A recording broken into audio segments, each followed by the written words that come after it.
రానున్న పార్లమెంట్ ఎన్నికల్లో పెద్దపల్లి ఎంపీగా వంశీకృష్ణను అధిక మెజార్టీతో గెలిపించాలని కార్యకర్తలను కోరారు శ్రీధర్బాబు. పెద్దపల్లి జిల్లా గోదావరి కన్నెలో జరిగిన కార్యకర్తల సన్నాహ సమావేశంలో ఆయన ముఖ్య అతిథిగా పాల్గొన్నారు. కాంగ్రెస్ పార్టీ అభ్యర్థికి భారీ మెజార్టీ వచ్చేలా బూత్ కమిటీ సభ్యులు కృషి చేయాలని పిలుపునిచ్చారు. కాంగ్రెస్ జాతీయ మేనిఫెస్టోతో ప్రజల పార్టీకి ఆకర్షితులయ్యారని అన్నారు. ఇక తెలంగాణలో 17 పార్లమెంటు స్థానాలకు 17 గెలిపించాలని కోరారు.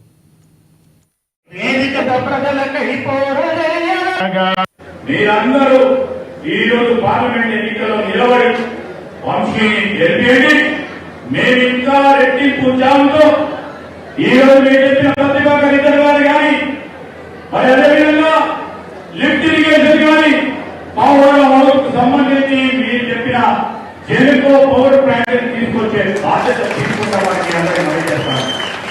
మహిళా సోదరులకి వారు ఎదుర్కొంటున్న సమస్యలకి ఇప్పుడు అధునాతనమైన ఈ ప్రపంచంలో